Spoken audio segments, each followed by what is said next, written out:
Hey, you two, Val Villano here. Listen, I've been reading some articles and I found two that were really interesting. Seems that we've got conflicting stories surrounding the Osama bin Laden assassination. This one out of ABC News. This is coming out of our mainstream media, and then I'll get to some other news that's just going to put even more questions around this. This one, Al-Qaeda leader vows revenge so fierce that U.S. will miss Osama bin Laden. A leader of the Al-Qaeda offshoot that U.S. officials have called the greatest threat to the U.S. vowed in a message posted on Islamist websites Wednesday to take revenge against the U.S. for the death of Osama bin Laden, saying that jihad would only intensify and that Americans would come to wish for the days of Osama. Do not dismiss this battle so easily and give your people false hope that if you kill Osama that it is over, promised Nasser al-Washishi, a leader of the Yemen-based Al-Qaeda in the Arabian Peninsula. What is waiting for you is far greater and more dangerous, and you will then count your regrets wishing for the days of Osama. And he goes on to say that the U.S. made a big mistake by killing bin Laden. For those who celebrated the killing of our sheikh, he says in his statement, we tell them, we will see if you celebrate what the sons and students of the sheikh will send you. So, very interesting article coming out of our mainstream censored news and everything else. But now I want to turn your attention over to this other type of mainstream news, but it's Al Jazeera. They're also known for some propaganda, but this is a very, very interesting article. This just out today, the son of bin Laden is questioning the killing. Now listen to this. A statement purporting to come from a son of Osama bin Laden has questioned the legitimacy of the Al-Qaeda leader's killing. The statement, published by the New York Times and attributed to Omar bin Laden, bin Laden's fourth eldest son, said the Al-Qaeda's chief's children reserve the right to take legal action in the United States and internationally to determine the true fate of their vanished father. We are not convinced, he says, on the available evidence, in the absence of dead body, photographs, and video evidence, that our natural father is dead. Did you just hear that? The statement read, adding that the family was seeking conclusive evidence confirming bin Laden's death. His own family doesn't believe he's dead. And Obama wants the natural world to believe he's dead? Obama announced bin Laden was killed in a raid by U.S. forces on a compound in Pakistani town of Abbottabad. His body was quickly buried at sea, according to the U.S. Obama has vetoed the release of photos of bin Laden's body.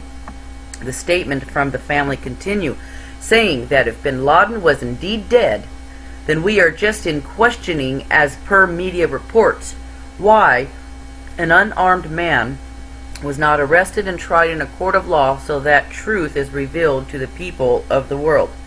If he has been summarily executed, then we question the propriety of such assassination, where not only international law has been blatantly violated, but USA has set a very different example whereby right to have a fair trial and presumption of innocence until proven guilty by a court of law has been sacrificed.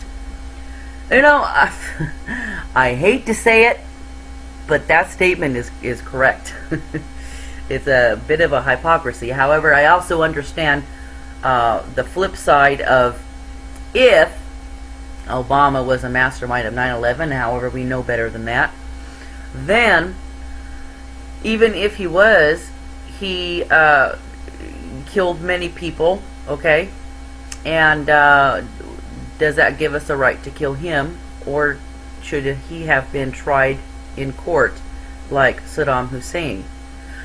Alright, anyways, these are just questions. I'm only reporting, not necessarily my personal view. And then we're going to continue here because this is really interesting. The statement said, bin Laden's sudden and unwitnessed burial at sea has deprived the family of performing religious rites of a Muslim man. Questions have multiplied since the White House said the al-Qaeda leader was unarmed when U.S. helicopter-borne commandos raided the villa where he was hiding. Some in the U.S. Senate have said that they too need to see photographic proof to confirm that bin Laden was truly dead.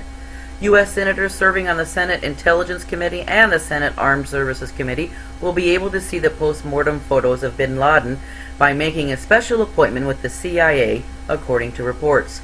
3 Republican senators, including Saxby Chambliss, vice chair of the Senate Intelligence Committee, initially claimed to have seen the photos last week before acknowledging they were likely duped by photoshopped fakes.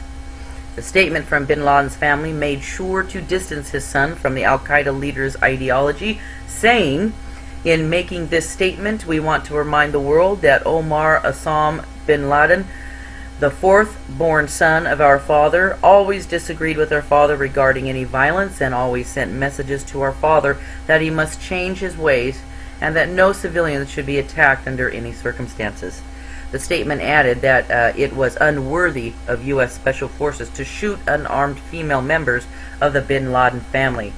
It also urged the government of Pakistan to release and hand over all minors of the family to ensure all the family members are reunited at one place and are sent back to their country of origin.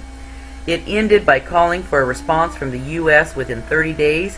Failure to answer the family's questions would result in their seeking redress with bodies such as the United Nations or the International Criminal Court, it said. So, very interesting, conflicting stories. We have his son coming forward. His own family doesn't even believe that their father is dead. They're not convinced. We had a senator here that's not convinced. Was it a senator? I think yes, the senator. And you know, this thing is just really, there's so many questions around this thing.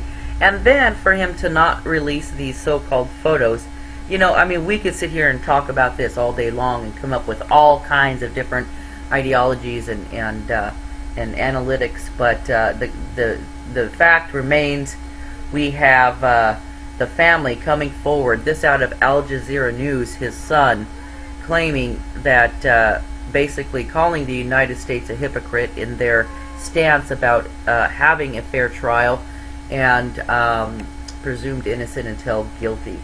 So very interesting take on that with his son. And once again, here his own family is not convinced that their father is dead.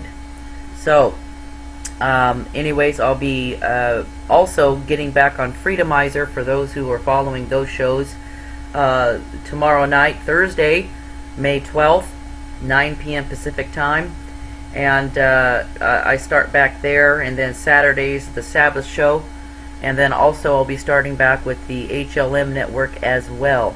I've been out of the loop for personal reasons, and things have gotten a lot better. I've had to relocate, but things are good now. And I'll be getting back into the saddle of things, and hope that you guys are doing good out there. You know, this whole thing, I mean, there's a lot going on, and we can say that for sure, but main thing is hopefully you guys are spiritually prepared for what's ahead of us, because either way, the United States, and I'm going to declare this from the rooftop, the United States from here on out is at a very tumultuous stand, because we have got a lot of huge events, warlike events in our near future. Anybody who's in a big metropolitan area, such as big cities, wow, you know, I don't know what to say there, but your smaller towns will be a lot more safer. I'll just leave it at that. For those that are in the big cities, I hope you guys are at least preparing. You know, there's a lot going on. There's a lot going on, and our future looks pretty grim. But you know, my personal belief, I do not fear any of these things. I don't fear anything at all. However, Noah tried to warn the people of his day, and none of them listened, and look what happened there. So, prepare. God bless. I'm out. Till next time. I'll see you later.